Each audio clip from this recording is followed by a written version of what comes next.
Hello and welcome to the Night Owl Philanthropy podcast, What's Your Why? I'm your host, Dean Jones, and in this series, I ask charity leaders and change makers to share their why, the purpose, experience, and values that drive their work. Each episode goes beyond job titles and campaigns to uncover the real stories behind social impact leadership, exploring what it takes to stay resilient, purposeful, and compassionate in a demanding sector. Today, I'm thrilled to bring you a conversation with a unique perspective. Michelle Benson, founder of Culture of Philanthropy, after more than 20 years leading fundraising and strategy at major charities like MenCap, the Children's Society, and Young Enterprise, Michelle now works with CEOs, senior teams, and boards to build genuine cultures of philanthropy, helping them be found by funders rather than endlessly chasing them. And she's joining me today all the way from Thailand, a first for the podcast. This episode offers a true 360-degree view of our sector. And I think it will be particularly useful for charity leaders and aspiring leaders. Michelle, thank you so much for joining me from halfway across the world. Let's start, as we always do on this podcast, with that central question.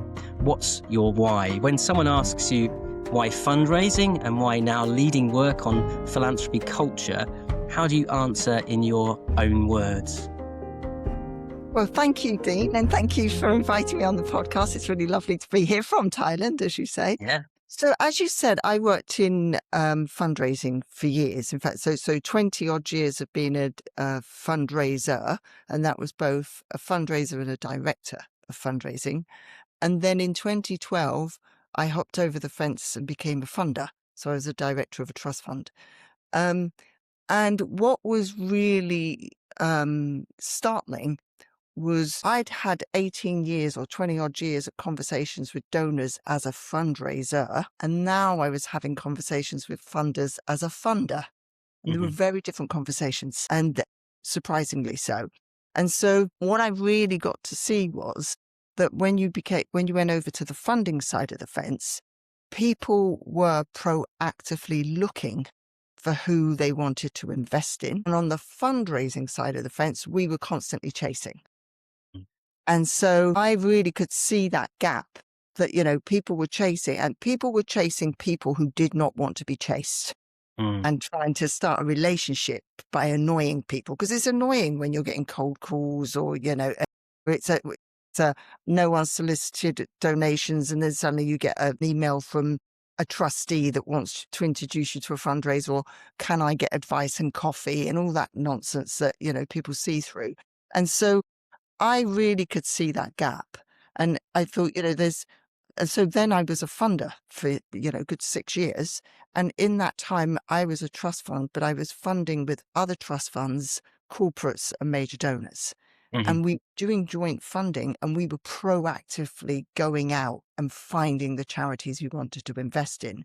So I then went back to all the fundraisers I knew and said, what are you doing to be found? And no one was doing anything. I was like, well, we've got the comms team. They rose our profile, but that was like general, not, intentionally. So I then decided that there was a huge gap between what funders were doing and wanted and were operating and how fundraisers were operating. And by closing that gap, you could put the fun back into fundraising. It could be an enjoyable, because I also thought when I first started fundraising, it was a really enjoyable job. You had a social cause that you cared about, and that, I was a corporate fundraiser to start with. We were always looking for corporates that we aligned with, so I can help you corporate achieve your goals and achieve what we need as a charity. It's quite it's a great position to be in. But then as years went on, it became less and less enjoyable and more pressured. And I'm absolutely convinced the pressure was because the fundraisers were getting more and more out of sync with their target market. And the more you don't adapt to your environment, the more uncomfortable your environment is. And the more you adapt to your environment, the more comfortable it becomes again. So it's like, you need to be found. And if you're found, you're in your comfort, everyone's happy. They discover you because they're looking. You're putting yourself in the pathway of where they're looking. So you're found and you get people come to you. So that was the whole thing. my entire thing was, right, let's adapt to the external environment. Let's make fundraising enjoyable again and less stressful, and let the find some great charities, which is what we're looking for. Great. Thank you. And so now, with that in mind, for listeners who may not know you yet, how do you introduce yourself and explain what Culture of Philanthropy is all about? Well, Culture of Philanthropy is basically, I teach fundraisers, CEOs, comms teams, and charity consultants how to create a digital pipeline so that they can be found by their target market, and so that they can be found and that their target market comes to them. That's pretty much it in a nutshell. It's great. In terms of an elevator pitch, that's pretty much spot on, isn't it? Can you take us back to the start? What first drew you into fundraising all those years ago? It's about 20 years ago that Yeah, you yeah. began So fundraising? Yeah. originally I graduated university and I then moved to Manhattan, and I Oh. got a job with a marketing agency over there. And I was working on lots of, big campaigns for the likes of, Nike, American Express, Paramount. So we had some big clients and we did big national campaigns. Back in those days, we used to get charity partnerships for a bit of PR mileage. Yeah. We're doing X, Y, and Z for whoever. But whack in a charity partner, get the giant check out, that ticks the PR box, and you get a little bit more press or whatever. It's always Mm. good for a little bit of extra mileage and a little bit of feel good factor. So sprinkle on a little bit of fairy dust, job done. And then we started to do a partnership with Nike.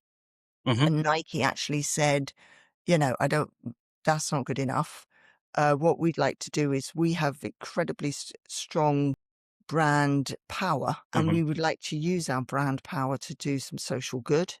And Hmm. we're particularly interested in anti-bullying and getting kids off the sofa and into sports and being active and this, that, and the other. So we did a big program with the Boys and Girls Clubs of America, and it was really successful, and it was really exciting because we could see how Nike could accelerate their social impact, Hmm. not just throw some money at it. And then so that program started off quite small, and then it just sort of grew and grew over a couple of years, and I worked on that and I loved it.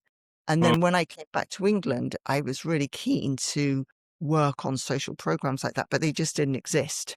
And Hmm. so I then got a job in-house with Shelter. And my Hmm. job was a corporate fundraiser to look at their cause-related marketing, especially around youth brands. That was my job. Right. And so then I got partnerships with Adidas, Virgin Music, um, and it was really good. And again, I just took that same philosophy of we're not here just for the check. We're here Mm. to do a long-term partnership where we get to accelerate our impact with money, but Hmm. you guys get a lot more than just throw, a giant check and a smiley face kind of thing on a press release. Great, thank you. And you've obviously mentioned one charity that you started working with. Now, this is where I'm going to see whether or not my research is as good as I think it is. But you've also worked across roles at MenCap, the That's right. Yep. Children's Society, Young Yep. Enterprise, and others as well. What common thread do you see in your work that's sort of really kept you passionate in those environments? I think all of them had, what they all had in common was they all addressed the impact, were all human, number Hmm. one, all national, and all looked at individuals that were kind of not being served well by society, were sort of slightly on the edge, and that bringing the people in to give them equal opportunity. Pretty much that was the common thread for all of those. Right, and you may have touched on this in your initial answer to the what is your why question. Was there a particular moment in your senior leadership career where you thought the way we're approaching fundraising needs to change fundamentally, or at least the people that you were working Not with, at or all. else? Not at all. Basically, when I was on the charity side of the fence, I thought this is what you do. Right. You're given a target, and it's down to the fundraising team to own that target. What I would do is you say to me, you got to bring in an extra million. I will look at the different income streams. I Mm. would then allocate which income stream could bring in what money to meet that target. I would then say to the corporate team, right, let's make a list of corporates that we align with, or let's research major donors that we align with, and then let's go cold call. Mm. Let's just, let's put drink stews on. Let's put dinners on. Let's just cold call and ask for coffee and advice. Let's see if the trustees know anyone. And was it absolutely bloody difficult? Yes, it was. And was it a nightmare? Yes. And was everybody miserable? Yes. And did we have staff turnover? Yes. And did we ever do anything strategically? No. Did we ever think to go to the comms team and get the comms team to help raise profile? Not at all. We never really understood what the comms team were. They were raising profile, and we just figured they were doing their job, and they, clearly never really questioned it. So we just kept on banging our heads against the locked door and every door was locked. So our job was to pick the lock. We never really thought about, is there an alternative way? Not at all. It wasn't until I went on the funding side of the fence and actually became a funder that I saw how we were selecting charities, how we were finding charities, and how we were locking. If we locked the door and you tried to pick the lock, we put you on the shit list. Sorry to sort of, that's what happened. It's like, right, so everything you were doing, it's like the world does that. So it's blocked. So if I send you a cold email and I'm not in your contact list, I'm probably going to go to spam, or you don't know my name, so you're going to ignore me. Or you'll read it and go, oh, she's after money, whatever, and ignore me. I had a dinner a few weeks ago with a major donor, and he was saying, a couple of people keep calling me. Don't worry, I closed them down. Like, I don't know how they got my number, but I closed them down. Like, that's the attitude. Like, once you find someone and you choose to approach them is how people operate now. Great, thank you. So we've talked about your fundraising leadership, then we've talked about funding, being a funder, and then moving into becoming a founder of the organization you're here to talk about today, and sort of seeing that gap. So after years as a sort of a fundraising director and sitting on sort of senior teams, what made you step out to create Culture of Philanthropy? Well, basically in 2018, I decided, because I was saying, because I could really see the difference between how funders were funding versus how fundraising were fundraising. I then I started to look at some of the grantees that I was supporting, and I worked with a couple of them on how to be found. And said, let's turn let's stop paddling against the tide. Let's turn the boat round and go with the flow, basically. So I worked with them, and then that was really successful. So then I decided to create an online course. And the reason I did that was because I contacted quite a few fundraisers and said, would you be interested? Everybody was like, definitely. And then also I did some research and I spoke to quite a lot of little charities. And one of the things that people kept on saying to me was, training is really expensive. Because if you're in Cornwall, most of the training back then was in London. And so people had to drive, if you're like, I talked to Scottish and Cornish charities that were saying, we have to go to London. So I have to get the train, I have to get a hotel, I have to pay for the training. And then if it's not that good, that's a huge days out of the office. And it's a massive investment. So A, can I afford it? And B, when I do afford it, it feels risky. And so I thought, okay, well, if I can do an online course, then and I was on Zoom well before the pandemic. And one of the things I would say about Zoom before the pandemic, no one turned the camera off ever.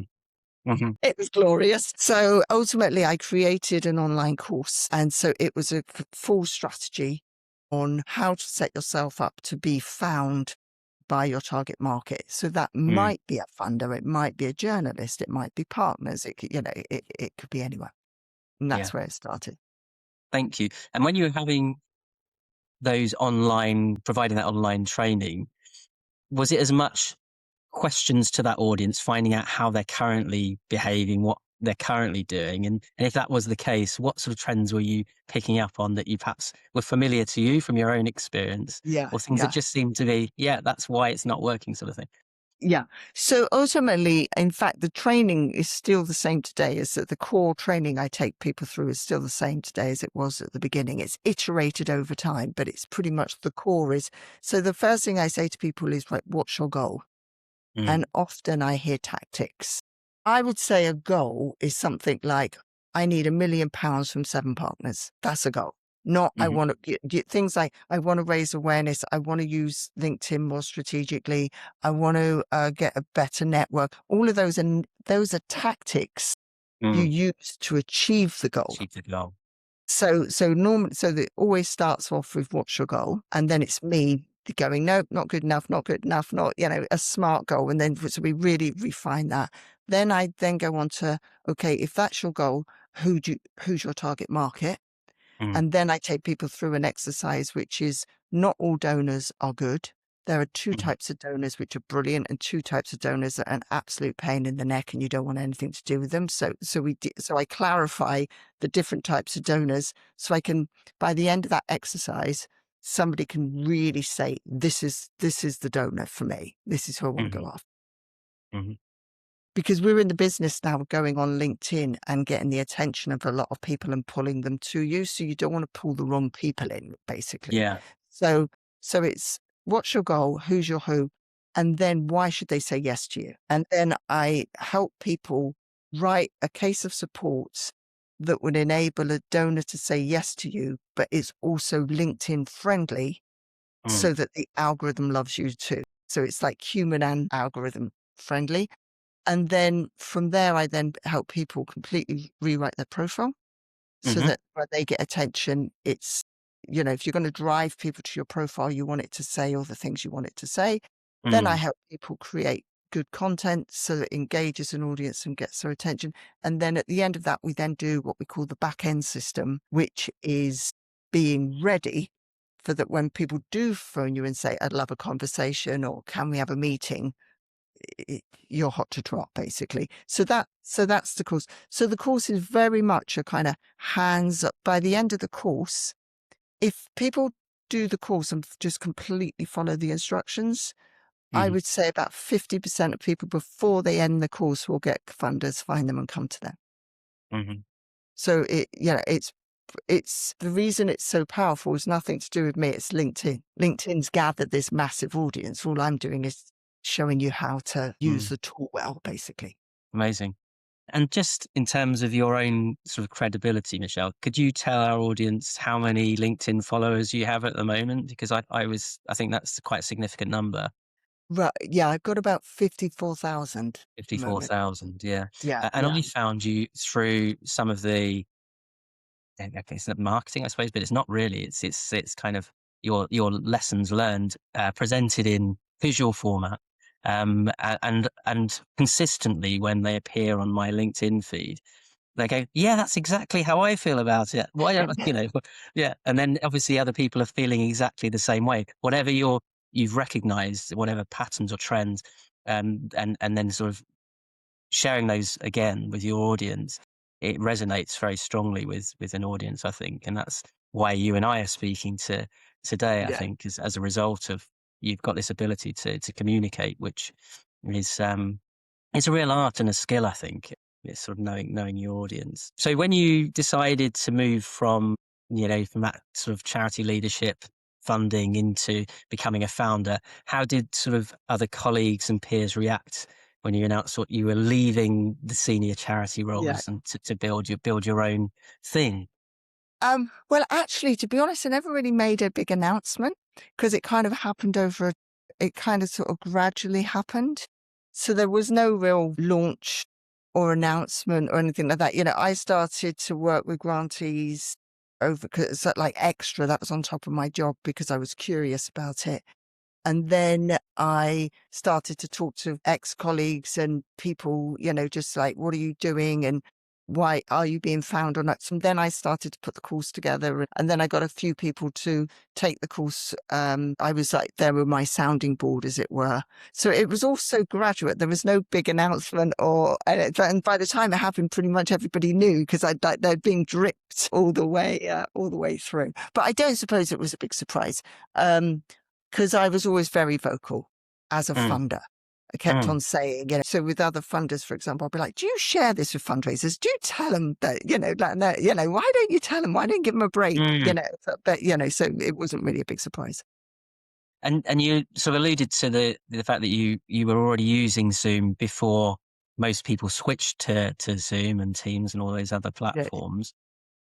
But in timing wise, the culture of philanthropy started just before the pandemic. And some might argue that was almost, it couldn't be better timing to have kind of preempted almost that switch to Yeah. online Yeah. learning and that sort of thing at a time when some other organizations were entrenched in face-to-face learning environments, that sort of thing, in-person learning Yeah. environments. You Yeah. talked about the Yeah. cost of getting from Cornwall or Scotland to London. So during the pandemic, obviously not a time that most people remember fondly, but I'm assuming that you sort of almost preempting what was about to happen put you in quite a strong position in terms of, a business Yeah. model for I that mean, in time. terms of the business model, it just wasn't, it was completely uninterrupted. Yeah. So it was, yeah. I mean, I was already up and running in Zoom. I was, so basically if you did my course, for example, what you would do is you sign up, I give you a login, and there's a series of videos for you to watch in your own time. Hmm. As you watch those videos, there's a comment box under every video. You leave a comment. I talk to you via the comments, and then we have live webinars or we have one-to-ones within that on Zoom. So as you can imagine, that was all, 100% digital. And Mm. also, I was really keen to help fundraisers be found. Yeah. And so that's the whole emphasis of what I do. And so it just lent itself naturally to be online. Mm. The whole thing, from day one. Great. And in those early days of culture of philanthropy, what gave you confidence that this was the right thing to be doing? It was some things obviously work because sort of 6-7 years on, it's still Yeah, going yeah, very strong. yeah, yeah, yeah. Because I followed the data. Nothing was Michelle Benson's decision. Like none of anything I've done has been my decision. It's just been my observation. So I didn't decide there was a gap. I saw the gap and Mhm. observed it. And then the more I talked to people, I was like, actually, this is a real problem. And having been a fundraiser, I appreciated that situation. But the thing about the data is, and again, this is a lot of what I teach people, is people that put out a post on LinkedIn, for example, they look at the likes and the comments and they judge themselves on, did I get lots of likes and comments? Forget about it. You don't need likes and comments. What you should be looking at is impressions Mm. and and how many people have visited your profile. Mm. So it's That's almost interesting. like saying, I've organized a drink stew and I've invited a load of funders to a drink stew. Mm. Am I going to measure how many people, who had a good time and everybody was enjoying themselves? Or am I measuring how many meetings did I get after the drink stew? It's Mhm. the follow-up meetings, right? That's what you're looking for, not who had a great time at the drinks do. Mhm. And so ultimately, and I think that's what's always been successful about the course. The minute I start saying to people, forget likes and comments, look at the impressions, look at the direct messages. And, one of my students, she used to post a lot and she used to get at least 30 likes from Mm. other fundraisers. So she would post and lots of other fundraisers would like it. And then it all looked great, but nothing came on the back of it. Mm. And so she then took my advice and started posting. And all of a sudden she got 2 likes, not Mm. 30 more. But Mhm. 2 of those likes were both from CSR directors. Right. One of whom sent her a message and said, would you like to pitch for a charity of the year? Mhm. So, and meanwhile, she's never had that charity's never had an unsolicited call in its entire life. So Mm. again, it's following the data. Mm. So if you're following the data, you can't help but make good decisions. Mm. Right. And your gut feel basically as well, I suppose. Yeah, fascinating. So for someone listening who's never come across your work before, now you're calling in from Thailand, and I think you're previously in Australia or going to Australia. Can you paint a picture of what a typical day looks like? Whether I don't think you're necessarily working in person with people, or maybe you are in Thailand No, or Australia. I don't know. that's right. If we shadowed you through a week, what would that look like? Um, Ultimately, I've usually got a cohort on the go. So Mhm. teams. So I often do. I've got right now. I've got quite a number of very large charity with like pretty much they just have fundraisers on. But I've also working with teams of really small charities where I've got their funder, their CEO, their comms, one of their trustees, and so that team is made up of pretty much like a cross section of the whole charities. So Mm. that varies completely. As you say, I'm in Thailand because I've got Australian cohorts at the moment. So this gives me 4 hours behind Australia, 7 hours before England. It works out quite well. Mhm. So what I'm doing is I've a mix of me delivering live webinars Mhm. to those teams, but also supporting them through the course program. Mhm. So this morning, for example, one comms person told me her goal was to achieve, what was it? Achieve an article in a national newspaper or something like that. And Mm. I've gone back this morning and said, that's not a goal. That's a Okay. tactic.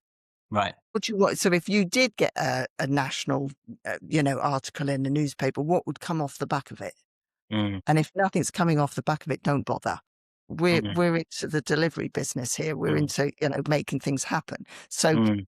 if you got a national coverage, what would have to come?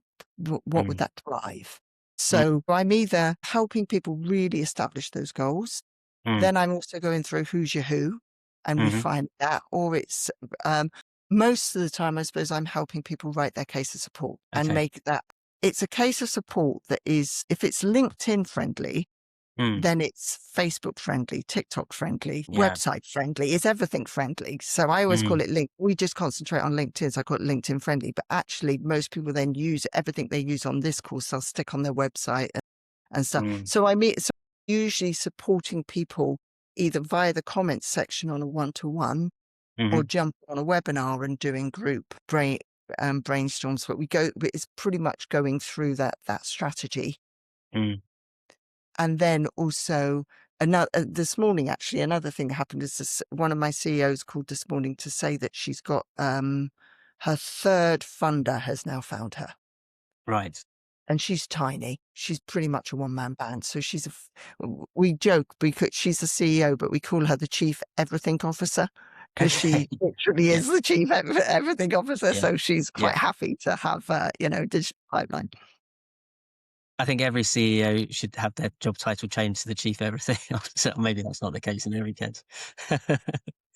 I think that's really interesting. So that being goal focus is about making your motivations authentic, steering away from tactics and focusing on goals means that everything you're doing is oriented towards the outcome rather than the Yeah, next step. yeah. Yeah, that's Yeah, really interesting. because a lot of when you're a fundraiser, and I'm not knocking comms teams because I appreciate, I work with a lot of comms teams. I know the pressure they're under. I know the limitations they're under as well.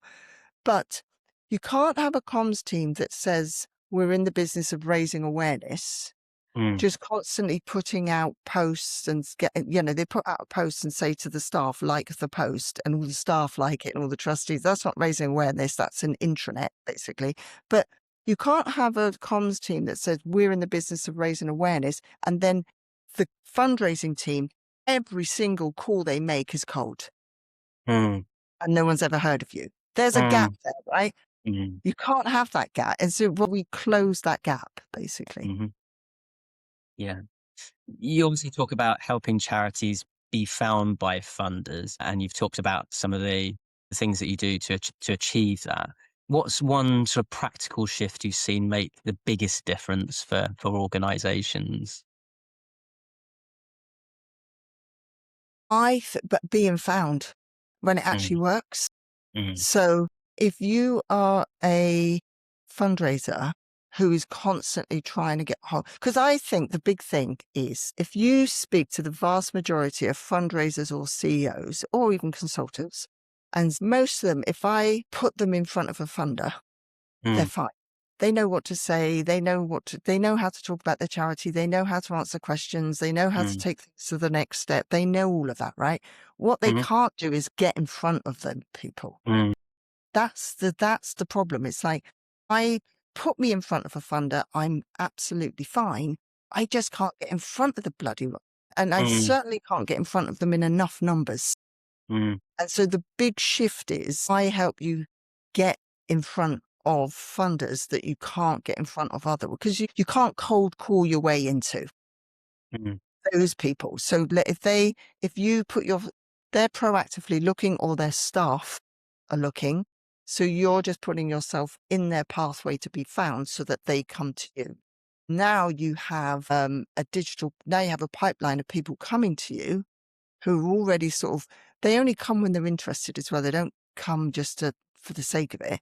So they're mm, usually at a stage where they're looking for that charity of the year, or they're looking at their next funding round, or mm, whatever that is.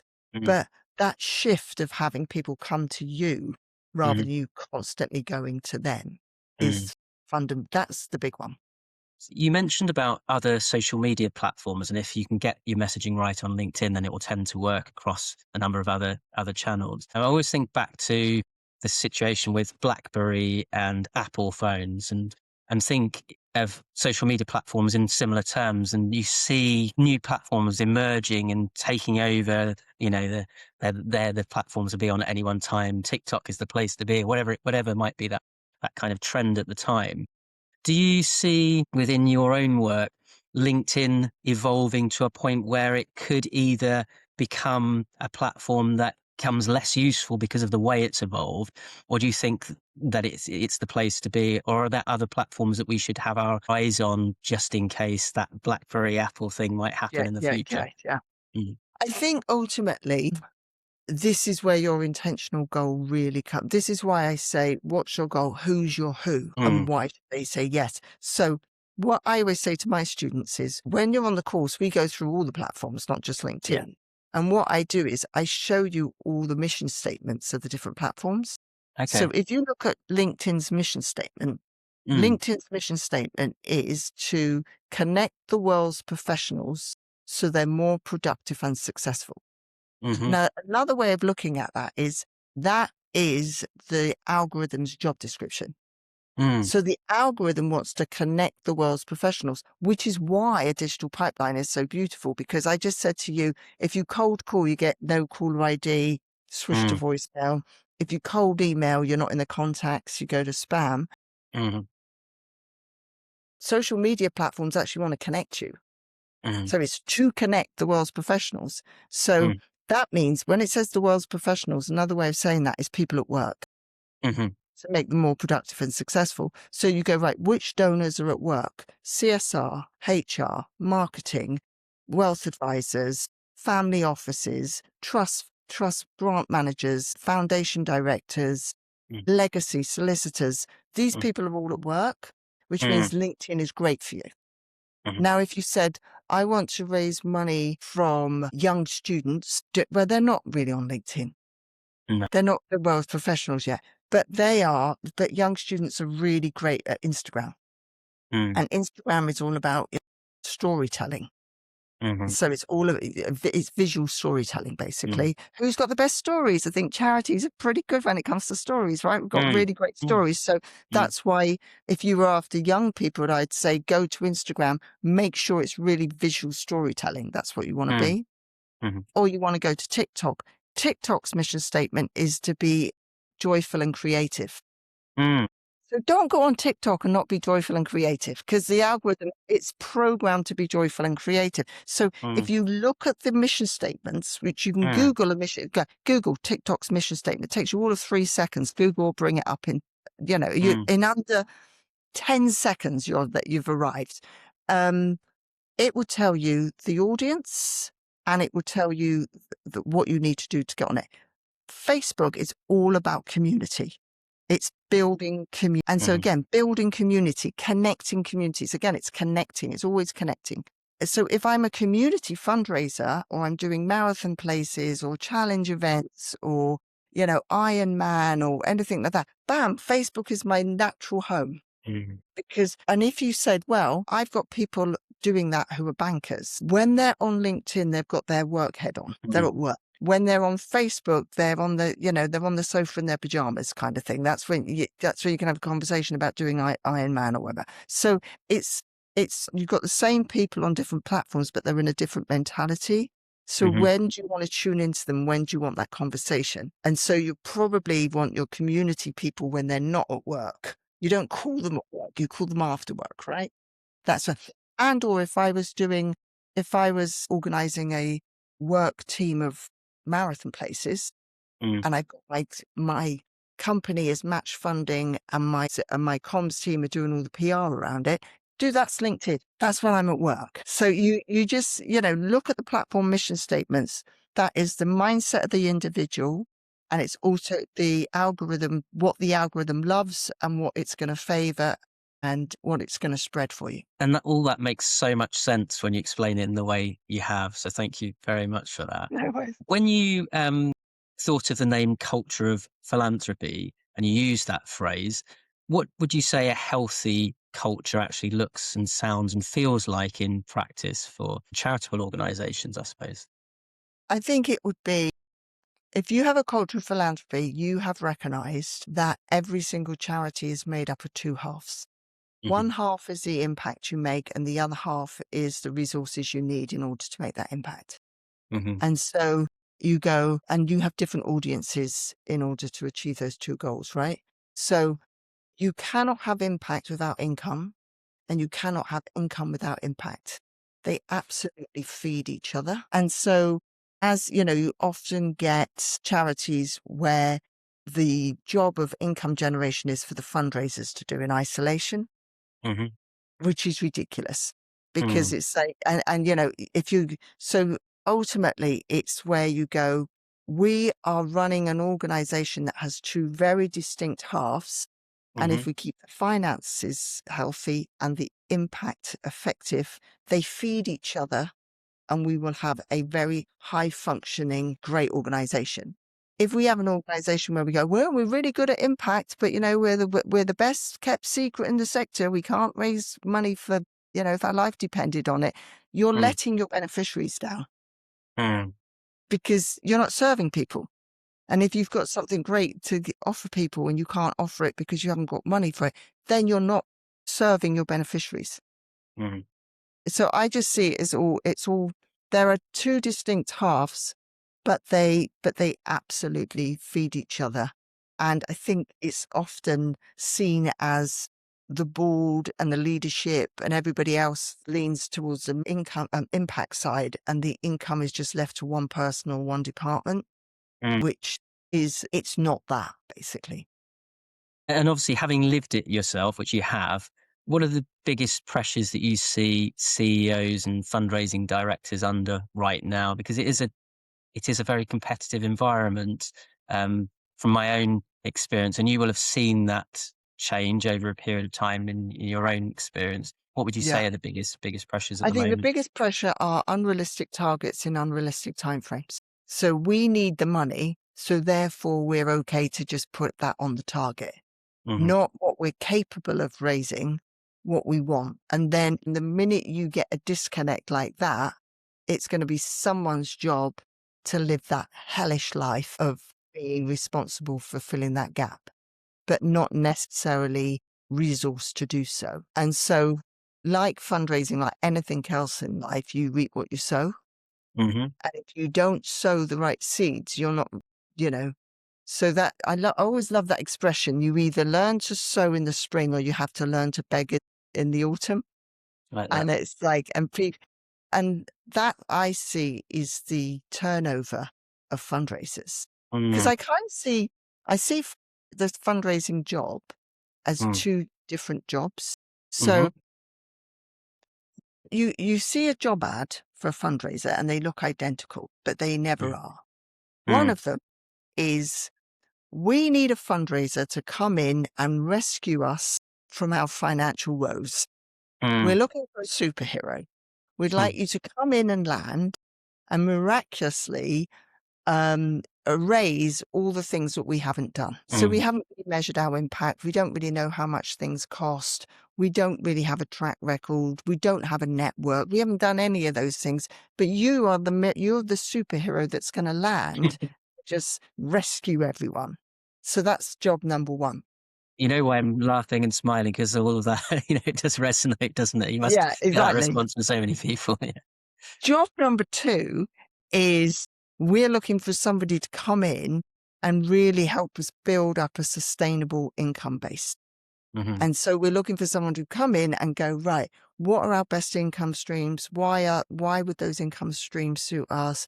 What sort of investment do we have to put in? What sort of timeline are we looking at? So, let's look at this strategically and let's align ourselves with the external world so that we can do a great job.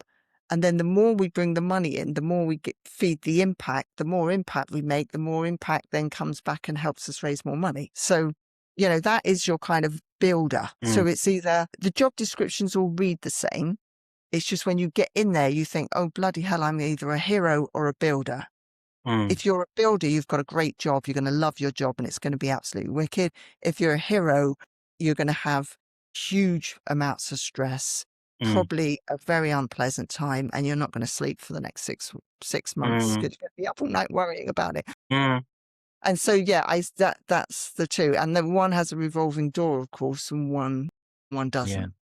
yeah. And you do see that turnover. You can see it, Yeah, all the yeah, time when yeah. these jobs are And coming up. they're the heroes, the poor Yeah, heroes that never meant to mm, be a hero. yeah. How does the disconnect between fundraising teams and fundraising leaders and the rest of the organization, so the senior management team, boards, programs, how does that show up most often from your I think experience? it shows up by fundraisers trying to fill the gap Hmm. continuously. And Hmm. I think also it shows up by the lack of awareness from the board. So, Hmm. for example, when a board pack comes along, usually the board pack says, what's in the bank so far?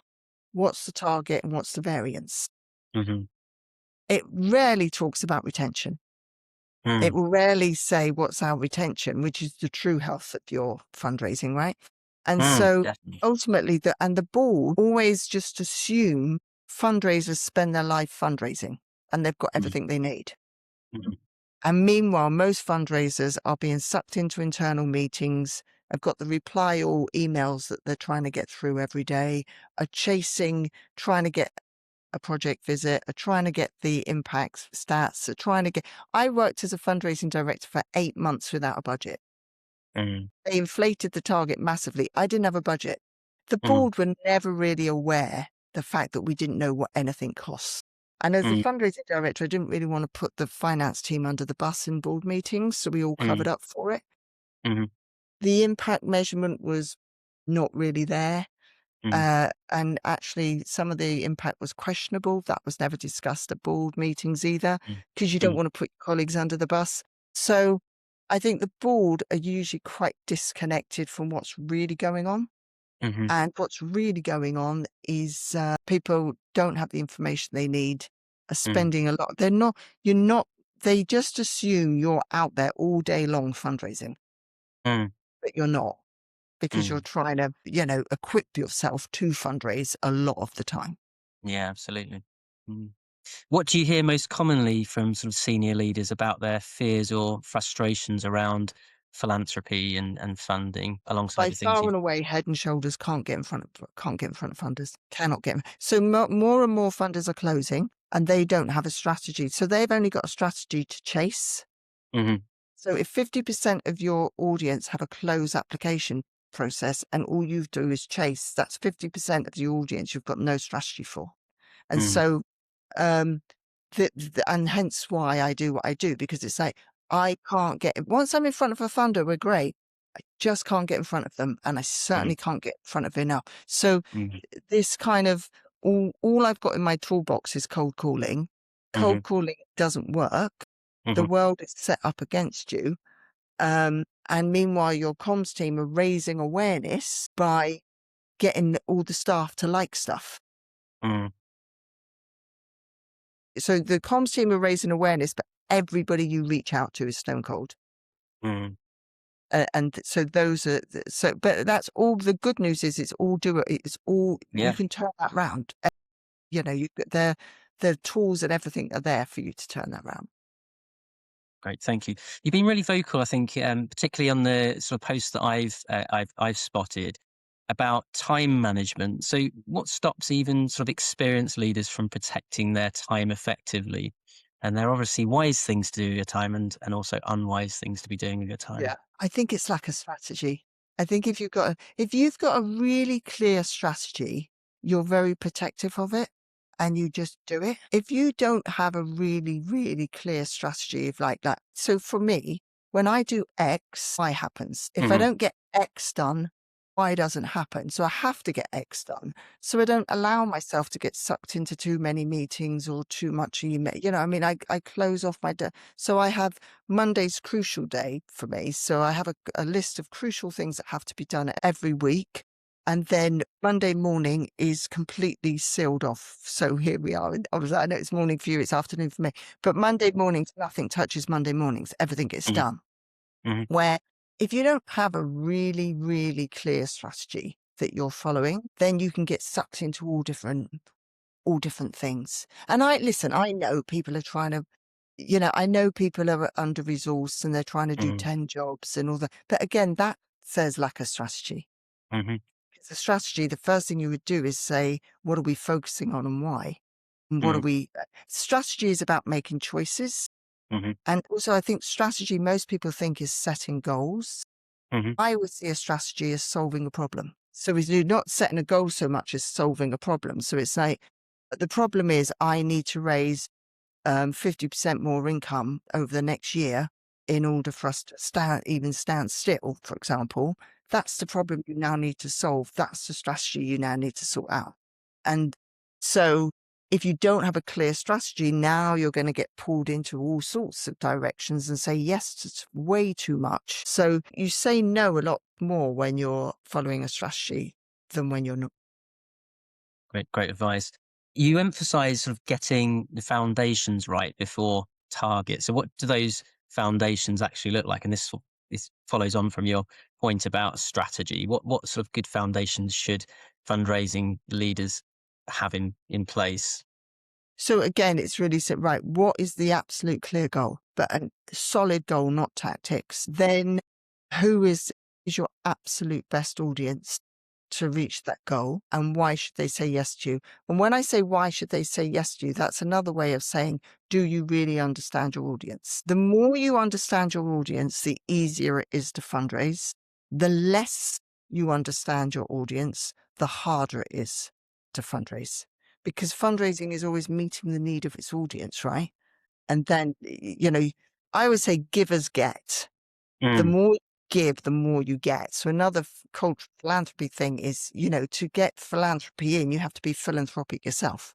yeah, And if you're absolutely. just out to take and cold call and then get the money and all that stuff, good Mm, luck with that. Good luck with getting it in the first place, and good luck retaining it, and good luck with getting recommended and, mm, getting that word of mouth going. So mm, the more you understand your audience, the more you can attract them, mm, the more you convert them and mhm, then retain them and then get mm, that word of mouth.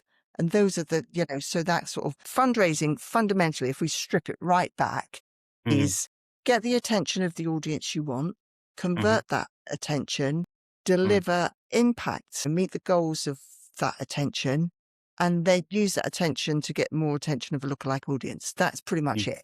And if you cock that, if you muck up that process at any point, your life is gonna get extremely hard. And so the more you understand your audience, I think, is fundamentally the trick of being really good at fundraising. mm. Talking about your own sort of personal LinkedIn brand, if you like, you've got 54,000 followers, and to understand 54,000 people becomes more and more challenging. Do you have a sort of a strategy yourself as to how you segment that audience? Because they are your audience essentially. I've no doubt they each play a different part in supporting you in the work Yeah, that you yeah. do. What sort of strategy? And that sounds quite cold, but I think It it's more about managing relationships, isn't it? And you do that with a Yeah, friendship yeah, group. You want to make sure you give everybody your time and yeah, balance that yeah, out properly. exactly. The 54,000 people are very similar. Mm, They're not if it was a much, much broader audience, I'd probably have 200,000 followers. mhm, But I don't. I have 54,000 because they're very now. It's a very they're segmented already. It's a very mm, narrow. You know what I mean? That's what yeah, I've purposely gone out to attract an audience that I'm interested in. So, and also, although I do have 54,000, and that audience has grown, which is great, and it's all part of it, you're right, it's definitely part of that strategy. Last year, in the last 12 months, I've had over 3,000 direct messages. Mm. That's more important to me than 54,000 followers. That's the engagement bit, isn't it? Yeah. So ultimately, it's the followers. So that's the top of the pipeline, and then there's a whole process that is going on behind the scenes, as I said. So yeah, but it's a 3,000 direct messages that are and the quality of those messages, that is the key thing.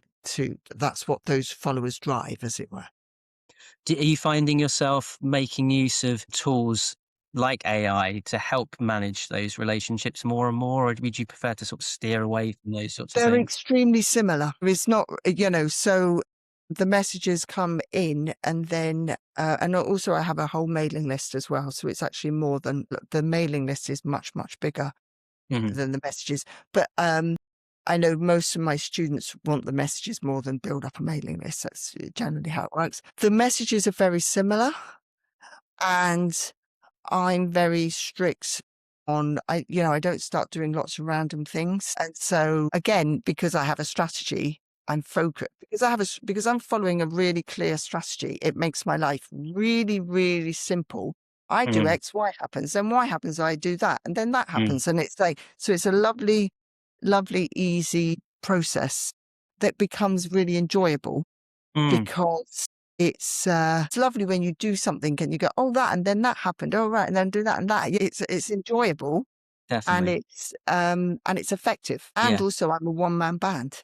So that's Yeah. the other thing that I've managed all this time as it's grown. I've still stayed one person, which has been a Mm. very intentional on my Mm. behalf. Mhm. And I think when I'm teaching really tiny charities, Mhm. so again, if I can do this as a one person, no one, I always say to my students, no one's smaller than me. Because they always say, oh, I'm really tiny. Da, da, da. Yeah, but you're not Mm. smaller than me. Mm. So, if I can do this, you definitely can. Yeah, great. If you we're sort of almost touching on that subject of impact and being able to see how your interventions have improved situations or even your own situation. Can you share, if you're happy to, an anonymized example of a CEO or team whose LinkedIn approach changed dramatically as a result of your interventions, and what happened next, if you're able to share that? Yeah, yeah, yeah. So, well, the vast majority of if you do the work, it works. Obviously, if you just turn up, watch a load of videos and do nothing, nothing's going to happen. But if you do the work, it works. So ultimately, a typical thing is people follow the process, and then they either start posting or commenting, so they get their visibility up in the newsfeed. Not everybody posts. One of my students doesn't post at all, but she's got 8 new corporate partners just by commenting, which is great. And she is a massive introvert. So that's why she Mm. doesn't post, because Mm. It's very I'm common, isn't determined it? she's going to post. Mm. I'm still working on her. You never know. After all this time, she might. But yeah, so the typical thing is people then start getting, people come to them. And then one arts charity got their biggest sponsor ever because they were found on LinkedIn. That person Mm. came to them. Then obviously they got that relationship. Now, obviously and again, like my other corporate fundraiser, it wasn't magic just because someone came to them. Obviously they then Have to did do their some work. thing Yeah. to convert that. They kicked in, as it their fundraising kicked in. That had nothing to do with me. Ultimately, yeah, I think so many stories of people actually being funders coming to them. And Mm. it's such a wonderful thing to then be able Mm. to write back to some. So another one got a foundation come to them who wanted a project visit. So a foundation calling going, can I come and can I have a project visit, please? And can I bring 2 of the trustees, is a really lovely way to start a relationship rather than just trying to um, cold call one. But I guess one of my favorites is when I was a fundraiser, on our list, we had a major donor on our list of who we wanted to contact. but he was like major philanthropist.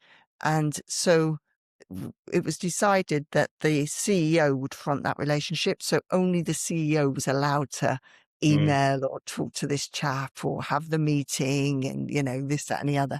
Anyway, so that was that. And it took I think it took us like 18 months just to get her in front of him after a Mhm. lot of trying and a lot of trying to get introductions and all the normal stuff. He was Mm. fairly top Yeah. level. Anyway, 18 months later, we got our CEO in front of this bloke. One of my students did a post and then emailed me to say, I did a post and this bloke has contacted me. I'm going to go back to him. Just wondered if you know him. And it was him. Right. It was him. And I just thought, isn't that hilarious? 18 months of us trying to only the CEO. Meanwhile, one post later, he called her and said, would you mind having a Zoom? Mm. Yeah. And luck or judgment, judgment by the sounds of it, I think, isn't it? It's strategy. Oh, definitely. Yeah. Yeah. We had done the whole thing. We had written her. So we'd written her, right, what's your goal? Who's your who? Do the case of support, rewrite the entire profile, change the news feed, Mm. build up the audience. We Mm. did the whole thing.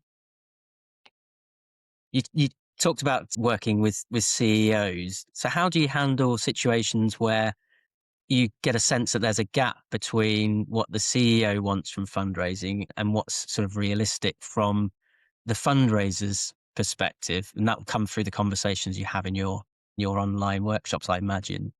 And what advice do you give to either fundraisers or CEOs, depending on which angle you're hearing? Yeah.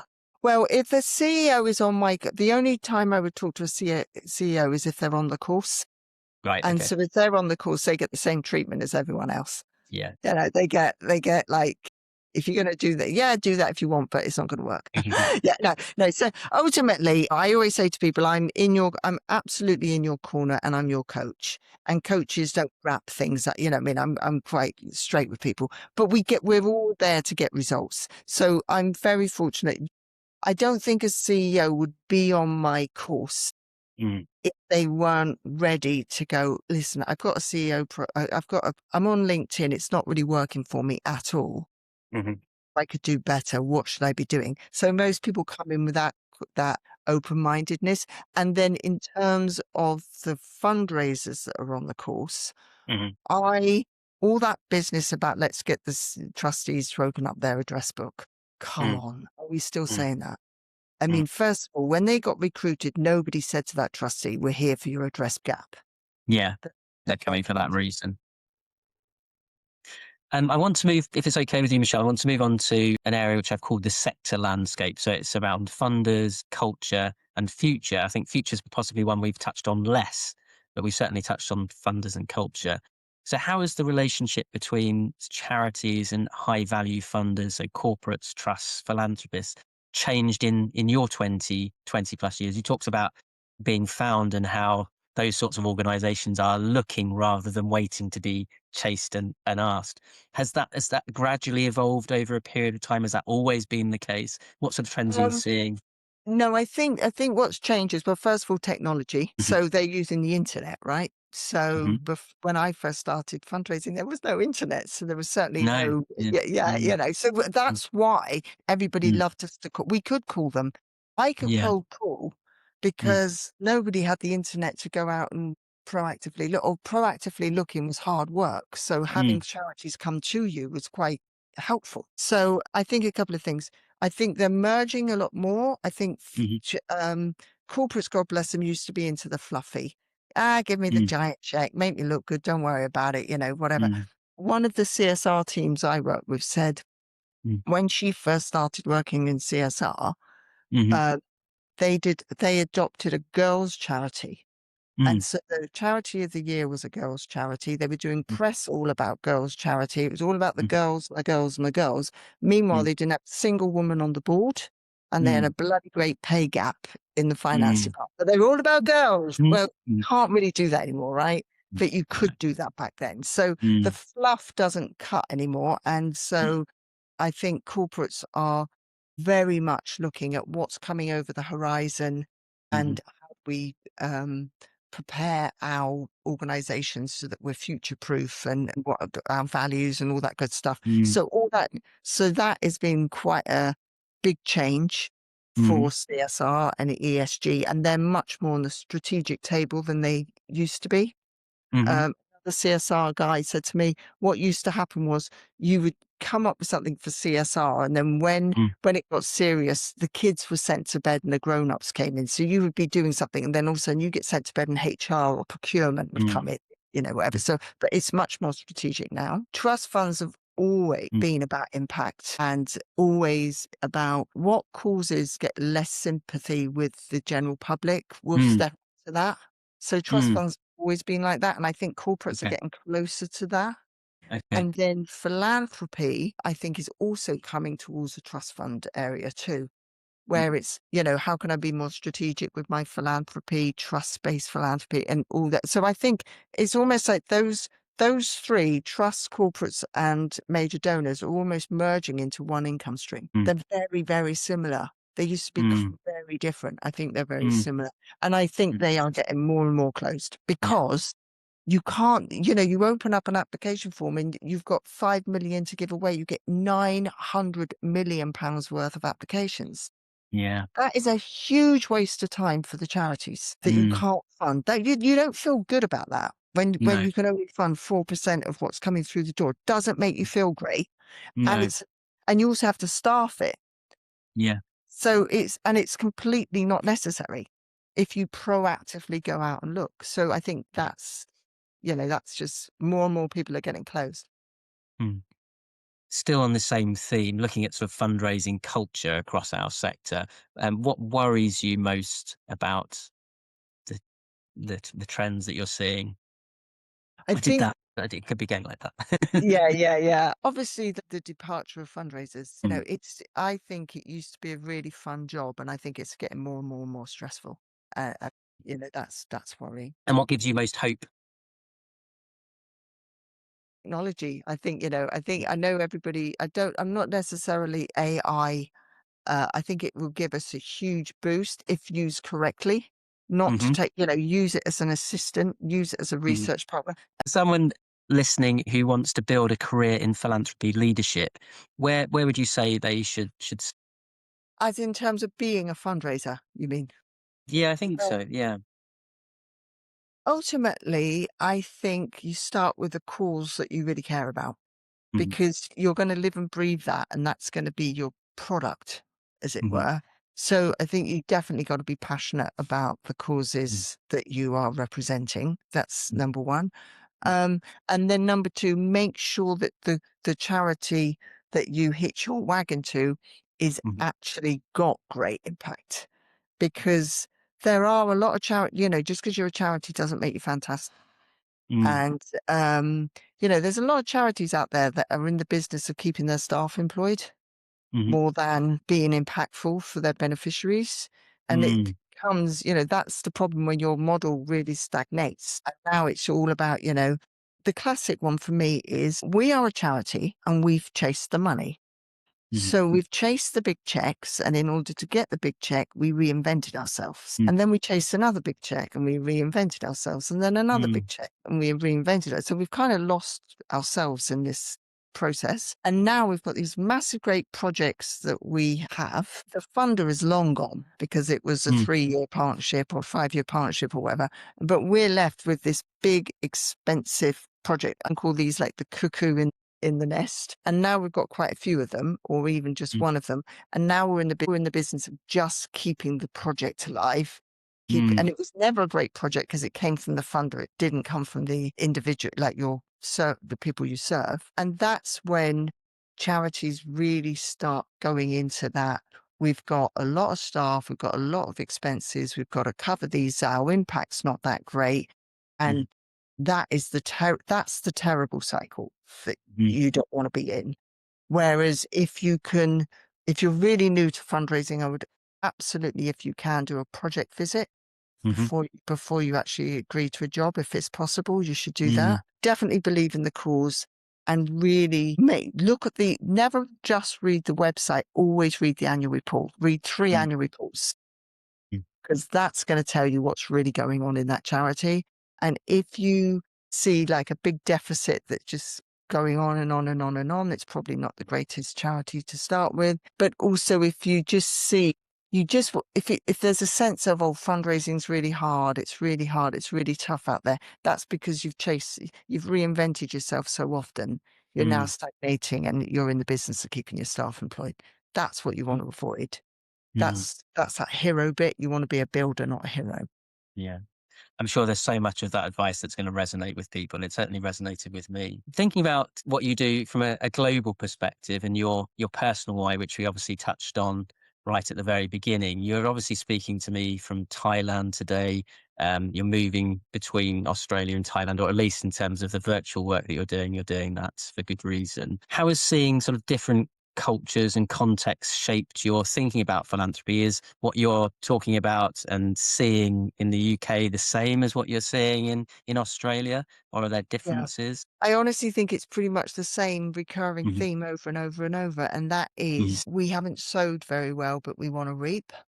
We Yeah. haven't got a network, but we expect our fundraisers to go out to a cold world and Mhm, magic up connections. And we want to fundraise on a very, very tight timeline, mm, which creates pressure and also creates probably some of the bad. If we're going to see any bad fundraising tactics, like let's just spam a load of people or ambush ask people, and that's the time pressure, right? You're under yeah. pressure to Mhm, turn things around quickly. mhm. But And yeah, I what know, to answer your question though, mm, so I've now taught people in over 32 countries, mm, and in wow. 32 countries the same strategy is needed. Mm, It's worked, gone down well, for the same reasons. And as I say, so I just see the same problems over and over. And those countries have been from, all over the States, Cambodia. mm, It's just the mm, same thing that I see reoccurring. mm. Great. Thank you for that. What does your own why look like now compared to when you were running sort of major fundraising? Do you think it's shifted? Can you take I yourself back I to when you think it's still. I think Yeah. really ultimately, if you pull it all back, it's Mm, like I still think that fundraising can be an absolutely brilliant job. Really do. I just think there's mm, so much about it that is absolutely brilliant. And mhm, if you can solve the issues, as I say, it becomes quite joyful. It can be and that's it. It's like make fundraising mm. joyful again.